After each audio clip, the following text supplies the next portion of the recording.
Bismillahirrahmanirrahim. Assalamualaikum warahmatullahi wabarakatuh.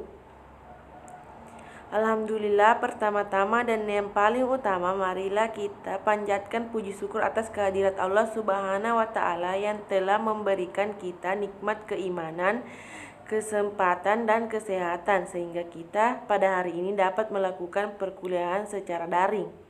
Tak lupa pula kita kirimkan salawat serta salam kepada junjungan kita Nabi Muhammad Sallallahu Alaihi Wasallam.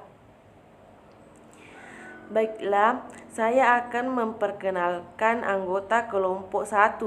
Perkenalkan, nama saya Rasmi, NIM 19.2800.036 dan teman kelompok saya atas nama Muhammad Munir, NIM 16.2300.165. Baiklah, saya selaku pemateri pertama akan membawakan materi dari kelompok 1. Materi dari kelompok 1 yaitu sejarah pemungutan pajak.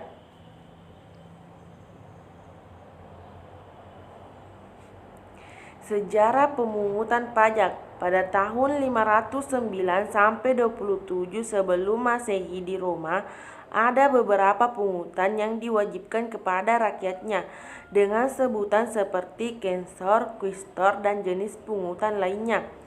Pajak langsung atau tributum dipungut pada zaman perang terhadap penduduk Roma sampai tahun 167 sebelum Masehi. Setelah abad kedua, penguasa Roma mengandalkan pajak tidak langsung yang disebut vegitigalia, seperti portoria, yakni pungutan atas penggunaan pelabuhan. Di zaman Julius Caesar dikenal centesima rerum venalium, yakni sejenis pajak penjualan dengan tarif 1% dari omset penjualan. Di Italia dikenal decumae, yakni pungutan sebesar 10% dari para petani atau penguasa tanah. Setiap penduduk di Italia termasuk penduduk Roma sendiri dikenakan pajak langsung atau tributum yang tepat.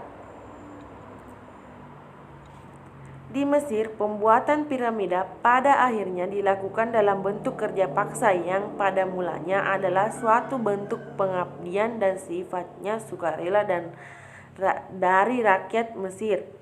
Pada abad ke-14 di Spanyol dikenal dengan istilah al-Qabala, salah satu bentuk pajak penjualan. Di benua Amerika, setelah benua tersebut menjadi koloni Inggris, penduduk koloni mempunyai kewajiban membayar berbagai pungutan kepada pemerintah kolonial Inggris yang di kemudian waktu menjadi penyebab revolusi Amerika, yaitu setelah diundang-undangkannya The Stamp Act atau 1765 dan The Townshend Act 1767. The Stamp Act merupakan undang-undang yang mewajibkan setiap penduduk koloni tersebut untuk membayar pajak atas pembelian koran, kartu judi, dado, dan akte perkawinan. The Townshend Act merupakan pemungutan terhadap kertas, cat, dan kartu. Perkembangan pemungutan pajak. Pajak pada mulanya dibayar secara natura, yaitu hasil pertanian, hasil hutan, dan hasil perkebunan, serta barang tambang mulia seperti emas dan perak. Selain itu, juga pajak dapat dibayar dengan tenaga, yaitu dengan melakukan pekerjaan tanpa diberi imbalan. Kemudian, sejalan dengan perkembangan waktu, pajak dibayar dengan uang. Di seluruh dunia telah mengaku bahwa pajak merupakan sumber utama penerimaan negara dan sebagai alat mencapai tujuannya. Walaupun tidak seluruh negara di dunia mengandalkan penerimaan negara dan sektor pajak, ada beberapa negara yang memiliki potensi sumber daya alam negaranya sebagai penerimaan negara yang utama. Sejak zaman sebelum Masehi, pajak telah dipungut oleh penguasa suatu daerah untuk kepentingan penguasa, maka bentuk iuran kepada penguasa tersebut merupakan suatu paksaan yang tentunya ada yang pro, ada yang kontra. Penentuan siapa yang harus membayar pajak, bagaimana dasar pengenaan pajaknya, dan beberapa besar tarif pajak yang dikenakan ditentukan oleh keinginan penguasa semata. Pada akhirnya beban pajak yang harus dipikul jadi lebih berat. Penguasa dengan kesewenangannya menentukan jumlah pajak sesuai kebutuhan penguasa, bahkan melebihi yang dibutuhkan. Sejarah kesewenangan penguasa dan pemungutan pajak bagi rakyatnya. Raja Ludwig XIV, Raja Perancis, dan istrinya Marie Antoinette tinggal di Istana Versailles adalah penguasa Perancis yang pada pertengahan abad ke-18 secara semena-mena memungut pajak dari penduduknya. Pajak yang dipungut dari rakyatnya hanya untuk kepentingan Ludwig XIV beserta istrinya semata. Karena pemberontakan rakyatnya, maka timbul revolusi Prancis 1778. Di Inggris, kesewenangan penguasa dalam memungut pajak kepada penduduknya dilakukan oleh Raja John atau King John of England. Kemudian karena merasa beban semakin berat atas kesewenangan raja, pimpinan perwakilan atau baron memaksakan piagam Magna Carta 1215 kepada rajanya. Salah satu pernyataan yang penting dalam piagam tersebut yang berhubungan dengan masalah perpajakan adalah taxes shall not be enforceable with you the consent of the common council of the realm. Pajak tidak seharusnya dibebankan kepada rakyat tanpa ada izin dan Dewan Majelis Perwakilan dari kerajaan. Piagam ini merupakan tonggak pembatasan secara bertahap terhadap kekuasaan absolut monarki di Inggris.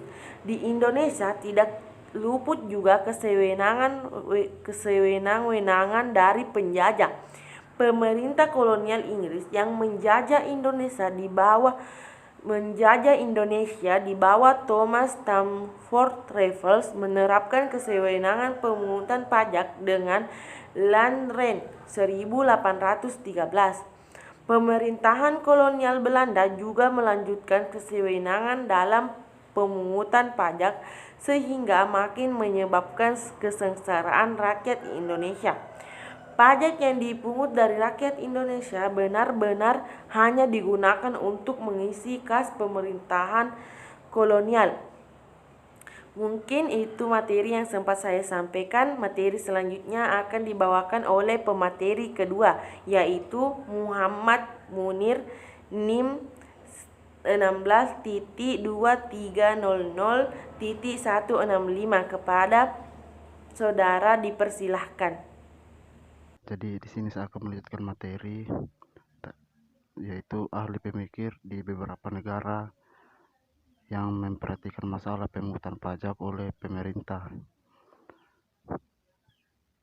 Pertama, Oliver Wendell Holmes, Amerika Serikat, berpendapat bahwa tax are the price we pay for civilization, bahwa pajak merupakan harga yang dibayar untuk suatu peradaban. Ungkapan tersebut menunjukkan bahwa Oliver membenarkan adanya pemungutan pajak sebagai suatu yang harus dilakukan untuk memajukan suatu negara.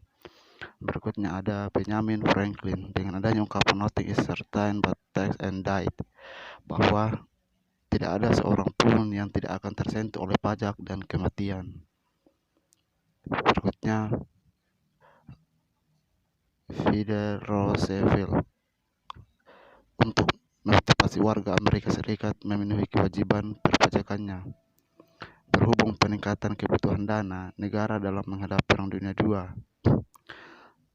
Adapun slogan lain yang menjadi pendorong perjuangan rakyat untuk ikut serta dalam penentuan peraturan perpajakan di Amerika Serikat adalah no taxation without representation. Taxation without representation is tyranny. Taxation without representation is robbery. Berikutnya, konstitusi suatu negara selalu mensyaratkan bahwa pengenaan pajak harus berdasarkan undang-undang yang telah disetujui oleh rakyat melalui lembaga perwakilan rakyat. Berikutnya, ketentuan tentang subjek pajak, objek pajak, tarif pajak, dan prosedur perpajakan merupakan ketentuan yang harus mendapat persetujuan rakyat, karena itu harus diatur dalam undang-undang. Berikutnya, Mahkamah Agung Meksiko telah menegaskan bahwa penentuan unsur-unsur untuk menghitung dasar penghasilan kena pajak, tax base, dan tarik pajak, tax right, merupakan elemen dasar dari prinsip pembatasan kekuasaan untuk mengenakan pajak yang pengaturannya harus diatur secara jelas dalam undang-undang. Berikutnya, Mahkamah Agung Estonia telah memberikan penegasan bahwa wajib pajak hanya berkewajiban untuk membayar pajak apabila dalam undang-undang pajak terdapat ketentuan yang jelas terhadap semua unsur yang menjadi dasar perhitungan pajak, yaitu dasar perhitungan penghasilan kena pajak dan tarif pajak. Berikutnya, demikian pula konstitusi Swedia yang menyatakan bahwa peraturan perpajakan yang bersifat untuk mengenakan pajak harus ditetapkan melalui parlemen. Nah, di slide berikutnya ada undang-undang tersebut tentunya tidak bisa mengatur seluruh aspek pemajakan, maka ada yang perlu pendelegasian kekuasaan untuk mengenakan pajak di negara tersebut. Berikutnya, negara-negara Eropa kontinental mengatur pemerintah hanya berwenang untuk menerbitkan ketentuan yang bersifat administratif dan prosedural seperti berikut. Pertama, format dan bentuk surat pemberitahuan beserta lampirannya. Metode penyusutan. Berikutnya, penilaian persediaan. Berikutnya, ketentuan mengenai pembuktian biaya yang diperbolehkan dikurangkan dari penghasilan kena pajak. Berikutnya ada metode akuntansi untuk tujuan perpajakan. Dan terakhir, prosedur registrasi. Itulah tadi pemaparan materi dari kelompok kami. Lebih dan kurangnya mohon dimaafkan. Dan saya akhiri, Assalamualaikum warahmatullahi wabarakatuh.